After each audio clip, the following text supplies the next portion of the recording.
बिस्मिल्लाहिर्रहमानिर्रहीम। अस्सलाम वालेकुम जनाब। स्टोरी मैंने एक ही शेयर करनी है, इंतहाई अहम स्टोरी है। आप यकीन जानिए ये स्टोरी सुनने के बाद आप भी मेरी तरह हाथ उठा के नहीं, सिर्फ झोलियाँ उठा उठा के chief justice Islamabad high court जनाब जस्टिस अतर मिनल्ला साहब के लिए दुआएं करेंगे। झोलियाँ उठा के दुआएं करेंगे। आप कहेंगे कि जी वाकई ऐसे जजेस होने चाहिए। अगर हुक्मरान बादियों नज़र में या मुबैना तौर पर अपने ही अवाम पर जुल्म पे तुल जाए तो उसका हाथ आप जैसा कमज़ोर, मुझ जैसा कमज़ोर तो नहीं रोक सकता। उसका हाथ अगर रोकेगा तो कोई अदलिया रोकेगी। उसका हाथ अगर इस तरीके से कोई आइन और कानून पर की पासदारी कराने वाले रोकेंगे, ये रोकेंगे ना।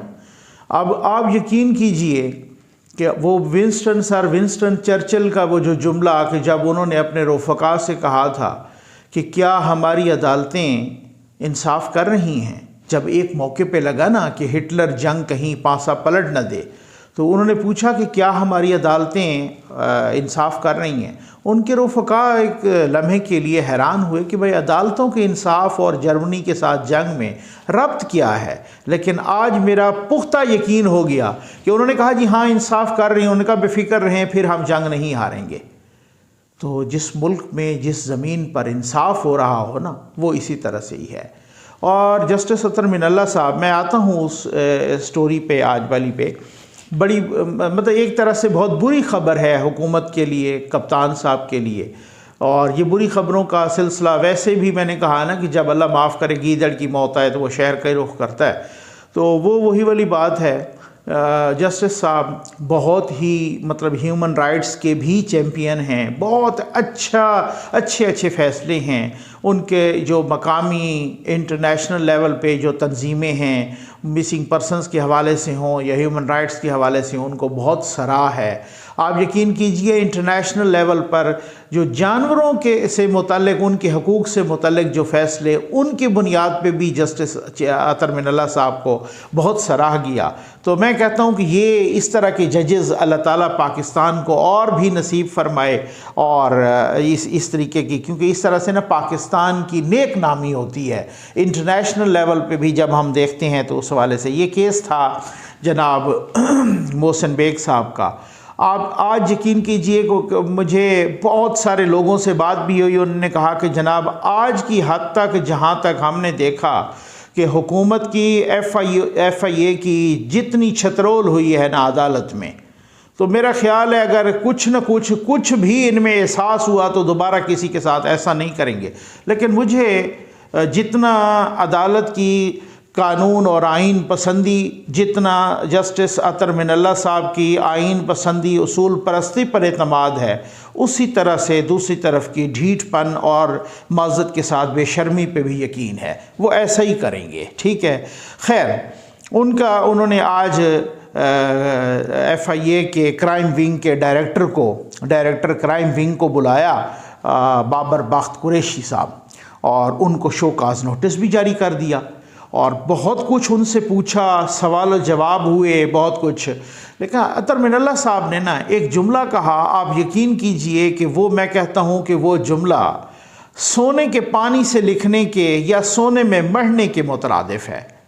आप इस तरीके से, जैसे कहते हैं ना सोने में जड़ देना या सोने में मढ़ देना, ठीक है ना, वो उसी तरीके से सोने के पानी से लिखने के, सुनहरी हरूफ में लिखने के मुतरादिफ है। और जब ये उनको डायरेक्टर FIA ने कहा ना कि जी फाश गोही की, ये वही किताब का जिक्र हो रहा था रिहाम खान साहबा की और मुराद सईद साहब की, फाश गोही की हौसला शिकनी करनी चाहिए। उन्होंने कहा सबसे ज़्यादा जो बड़ी फहाशी है वो आइन शिकनी है।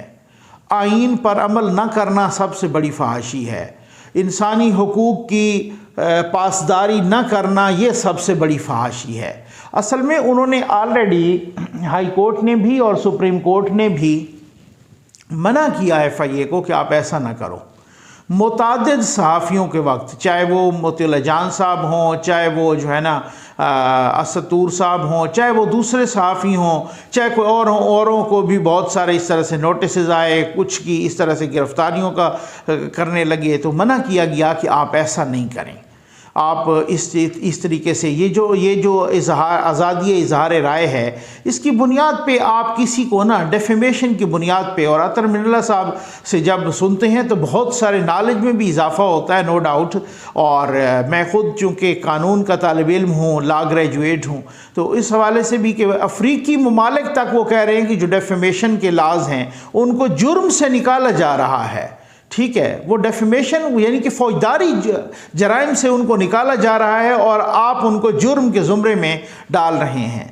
ये उस वक़्त यानी कि अब आप उनकी ना मोहसिन बेग साहब की अहलिया साहबा ने FIA के घर पे छापे पर जो है ना वो उस तरीके से वो किया। ऑलरेडी इस छापे को गैर कानूनी करार दे चुके हैं वो जज साहब, जो एडिशनल सेशन जज, और हमारी हुकूमत उनके भी पीछे पड़ने लगी थी। ये तो बाद में कोई अटॉर्नी जनरल साहब जैसे कोई राय रखने वालों ने उनको मशवरा दिया कि आप ऐसा ना कीजिए क्योंकि इस तरह से मामलात ख़राब हो जाएंगे, और जज को अटॉर्नी जनरल साहब ने TV पे भी आके कहा कि फ़ैसलों की बुनियाद पे आप उनके ख़िलाफ़ कंप्लेंट या रेफरेंस नहीं दायर कर सकते। ठीक है, तो अब खैर वो उस जज के भी पीछे पड़ गए थे, लेकिन बाद में पता नहीं उन्होंने यू टर्न लिया किस बुनियाद पे कि यार सारे महाज ही खुल जाएंगे। लेकिन खैर, लेकिन अब जब इसी वजह से कहा कि पाकिस्तान गैर महफूज मुल्क है सहाफ़ियों के लिए और 8वें नंबर पर है, जस्टिस अतर मिनल्ला साहब ने कहा, और उसकी यही वजूहात हैं। वो सारी चीज़ें डिस्कस हुई कि जनाब कैसे वो FIR दर्ज हुई लाहौर में। जस्टिस अतर मिनल्ला साहब ने कहा कि क्या उन्होंने ख़ुद विज़िट किया था। भाई लाहौर में FIR दर्ज होती है, कहते हैं कि यहाँ पे प्रोग्राम यहाँ पर, मुद्दई यहाँ पर, मुद्दा अलह यहाँ पर, और पता नहीं लाहौर में कैसे FIR दर्ज हुई और इतनी फुर्ती दिखाई गई इस वजह से कि दूसरी तरफ वज़ीर साहब थे। आपको और भी आम भी कोई कंप्लेंट होती तो उसमें अच्छा। फिर बड़ी दिलचस्प बात है कि उनसे पूछा गया कि जी कितनी शिकायत ऐसी हैं जो FIA में पेंडिंग हैं, तो उन्होंने जवाब दिया, डायरेक्टर कुरैशी साहब ने, क्राइम विंग के जो डायरेक्टर थे वहाँ पर, उन्होंने कहा जनाब कि 14,000। तो उन्होंने कहा कितनी गिरफ्तारियाँ की हैं। जस्टिस अतर मिनल्ला साहब ने पूछा कि कितनी आपने गिरफ्तारियां की हैं। देखो गिरफ्तारी को एक की होती तो फिर 14,000। मैंने कहा ना मेरे ही प्रोग्राम में गरीदा फ़ारूकी साहबा वो खुद कह चुकी कोई 5-6 एप्लीकेशंस तो मैं दे चुकी, इसी तरह से आसमा शिराजी साहबा, इसी तरह से और हामिद मीर साहब कह रहे थे मैं एप्लीकेशंस दे चुका हूँ। किसी का कुछ भी नहीं, सिर्फ़ और सिर्फ चूँकि मुराद सईद साहब ने दी। अच्छा मुझे ना आप यकीन कीजिए उनके साथ भी बेचारे के साथ हमदर्दी है, भले कोई भी मेरी आदत नहीं है कि मैं कभी भी बिलो द बेल्ट ये करूं। अब किताब डिस्कस हो रही है, आप दिल पे हाथ रखिए, अल्लाह ताला को हाजिर नाजिर जानिए, इंसाफ से बताइए कि क्या खुद PTI ने अपनी नालायकी की बदौलत रिहान खान की किताब की रीलॉन्चिंग नहीं कर दी। आज हर बंदा, चाहे वो अदालत में हो, चाहे वो मीडिया में हो, चाहे वो सोशल मीडिया में हो, चाहे वो समोसे पकोड़े बेचने वाला, आप ज़रा आएँ तो सही, हम तो स्ट्रीट पे चलते हैं, हम तो गली में होते हैं, हम तो ग्राउंड पर वो सारा कुछ हमें पता होता है। तो समोसे वाले के भी पास जाए ना तो वो भी कि सफ़ा नंबर 273 उसको भी याद होगी है। तो ये किसकी नालायकी है? ये किसने ज़्यादती की है उस बेचारे के साथ? ये जैसे बिल्कुल ही उसकी किताब ऐसे डिस्कस होने लगी है तो इस तरीके से उन्होंने कहा जी किताब का हवाला देना, कहाँ की जो है ना आप ऑब्जेक्शनेबल इसमें बात क्या है। तो वो डायरेक्टर साहब खैर से माशाअल्लाह वो साथ ही कह रहे थे कि जनाब इस तरीके से है और ये वायरल हुआ, फिर क्लिप वायरल हुआ और ये हुआ, सारा कुछ हुआ, मतलब वो आपको पता है वो जिस तरीके से घुमा फिरा के। लेकिन एक और बात भी जो है ना शो काज नोटिस तो जारी कर दिया अदालत ने उनको, क्योंकि उसकी वजह यह है कि वो कहते हैं कि बार बार उनसे जस्टिस अतर मिनल्ला साहब पूछते रहे कि आप ये बताएं कि फिर आपको हुक्म किसने दिया। जब उन्होंने ये कहा ना कि सर ये मैंने तो नहीं बनाया या कानून या सारा कुछ इस तरीके से, तो उन्होंने कहा ये किसने हुक्म दिया। अटॉर्नी जनरल साहब को भी अपना नोटिस जारी हो गए और बुलाया गया है 24 तारीख को, और जनाब कहा है कि आप इनका दिफा करें कि इनके ख़िलाफ़ तौहीन अदालत की कार्रवाई क्यों न की जाए, आप इनका दिफा करें और बताएं कि इनके ख़िलाफ़ क्यों न की जाए। अच्छा फिर ये आप वो कहते हैं कि जब इस तरीके से क्या मुल्क में मार्शल लॉ लग गया है, क्या हो गया है। उन्होंने अपने वो FIA वाले वो जो ज़ख्मी थे एक अहलकार उनको आगे किया डायरेक्टर साहब ने कि सर देखें हम भी आपके बच्चे हैं और इनको देखें जिस तरीके से ज़ख्मी किया गया। तो फिर जस्टिस साहब ने कहा कि ना तो आप मेरे बच्चे हैं और ना ही मैं आपका बाप हूँ। यहाँ पे ज़ाहिर है यहाँ पे वो कानूनी और आईनी बहस हो रही थी। ये असल में ना मैं आज आपको बताता हूँ कि जिस तरीके से ये छापे मारे जाते हैं, जिस तरीके से ये कानून और आइन की धज्जियाँ उड़ाई जाती हैं, जिस तरीके से चादर और चार दीवारी का तकद्दुस पामाल किया जाता है ना, आपको मैं एक बात बताऊं, आप हमें अक्सर बेशतर कहते रहते हैं जनाब आप फ़लाँ का नाम क्यों नहीं बताते, आप फ़लाँ। हमारे लिए बड़ी मुसीबतें होती हैं, हमारे लिए बड़े मसाइल होते हैं। घरों के अंदर आके जब स्टेट मतलब मेरे पर कोई और हमला आवर हो ना, नॉन स्टेट एक्टर, कोई दहशतगर्द, कोई दुश्मन, कोई इस तरीके से, तो मैं कहाँ पे जाके कंप्लेंट करूँगा? मैं थाने में जाऊँगा, मैं कोई FIA में जाऊँगा, मैं किसी और एजेंसी के पास जाऊँगा, मतलब मैं हुकूमत के पास या स्टेट के पास लेके फरियाद जाऊँगा ना, ठीक। लेकिन जब वही हुकूमत या स्टेट ही मुबैना तौर पे बदमाश बन जाए, मैं माज़रत के साथ कहूँगा, और वही मुझ पे पड़ जाए और वही मेरे बच्चों की नफ्सियात को तबाह करे और वही मेरे चादर और चार दीवारी का तकद्दुस पामाल करे और वही मुझे घर से घसीट के ले जाए सिर्फ एक बात करने पर, तो फिर आपको पता है कि इसका क्या असरात होते हैं, इसकी क्या सूरत मेरे बच्चों की, आप यकीन करें, नफ्सियात पे असर पड़ता है। इसी तरह से हर सहाफ़ी के साथ यही है, यही सूरत हाल है। यहाँ पर जिस मुश्किल से सहाफ़ी आप तक ख़बरें पहुँचा रहे हैं या तबसरे कर रहे हैं, उनको कोई मसला नहीं है मालशिया पालशिया, वो आप मालिश पालिश करते रहें, आप जूते चाटते रहें, आपको कोई मसला नहीं है, आल होके करते रहें हर किस्म का जनाब, बिल्कुल आप तस्वीर का हर हिसाब, वो कहते हैं ना, जैसे वो कहते हैं जनाब मुस्बत ख़बरें दें, उसी तरह की मुस्बत ख़बरें देते रहें, फिर आपके लिए सुख चैन है, फिर आपके लिए कोई मसला ही नहीं है। लेकिन जब आप तनकीद करें, जब आप तनकीदी निगाह से लिखें, तनकीदी कलम से लिखें, तनकीदी ज़बान से बोलें, फिर आपके लिए मसाइल ही मसाइल हैं। मोहसिन बेग साहब ने उन पर जो दूसरा पर्चा काटा गया, तो उन्होंने एप्लीकेशन जो है ना वो रिजेक्ट कर दी। अतर मिनल्ला साहब ने, उन्होंने कहा कि इसको ट्रायल कोर्ट देखेगी, उसको वो ख़ुद देखें। लेकिन जहाँ तक छापे का ताल्लुक़ है, ये कैसे मारा आपने? ये कानून, ये कौन सा, ये कोई अंधेर नगरी है? यहाँ कोई मार्शल लॉ लगा है? यहाँ पे क्या है कि आपको बार बार कहा गया था, आपने हमें लिख के दिया था FIA के उन डायरेक्टर को कि हम SOPs बनाएंगे, हम इस तरह से गिरफ्तारियाँ नहीं करेंगे, हम इस तरह से चादर और चार दीवारी का तकद्दुस नहीं पामाल करेंगे। जब आप यहाँ पे इस्लामाबाद हाई कोर्ट के साथ भी वादा किया, सुप्रीम कोर्ट के साथ भी वादा किया, तो फिर उसके बाद आपने ऐसा क्यों किया? आपने ऐसा क्यों किया? क्या आपके ख़िलाफ़ क्यों ना तौहीन अदालत की कार्रवाई की जाए?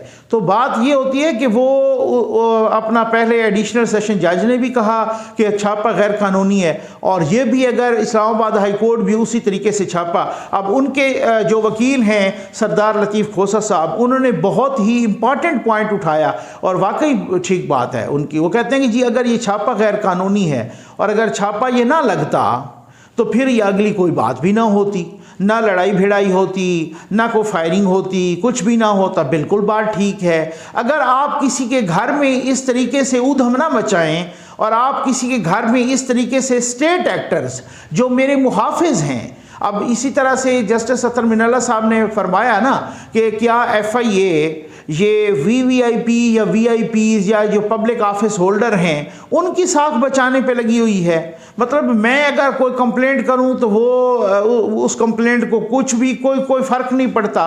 और मुराद सईद साहब चूँकि वो वफाकी वज़ीर हैं, अगर वो लाहौर में 9 बजे कंप्लेंट करते हैं तो 9:15 9:30 इस्लामाबाद में, ये कौन सा उन्होंने कोई जहाज़ ईजाद किया है? ऐसा कोई ट्रेन बुलेट ईजाद हो गई है, क्या हो गया है कि वहाँ से टीम आई और उन्होंने 15 मिनट के अंदर अंदर उसके घर पे छापा मार दिया और ये फुर्ती लगी और साथ पुलिस वाले भी चले गए जनाब और FIA वाले भी चले गए। मैं कहता हूँ कि ये इनके इस तरीके से इनको कानून और आइन के कटहरे में लाना चाहिए। इनके इस तरीके से ये जो दादागिरी है ना, माज़रत के साथ मैं कहूँगा, ये दादागिरी इन इदारों की ख़त्म होनी चाहिए। ये आपको याद होगा कि FIA के साबिक DG जनाब बशीर मेमन साहब, उन्होंने क्या कहा था? उन्होंने भी यही कहा था कि मेरे ऊपर कितना प्रेशर मुझे डाला गया और कितना दबाव डाला गया और कितना मुझे प्रेशराइज़ किया गया कि आप ख्वाजा आसिफ के ख़िलाफ़ बनाओ, आप मरीम नवाज़ के ख़िलाफ़ बनाओ, आप फ़लाँ के ख़िलाफ़ बनाओ। जब मैंने नहीं बनाए तो फिर मेरे पीछे पड़ गए।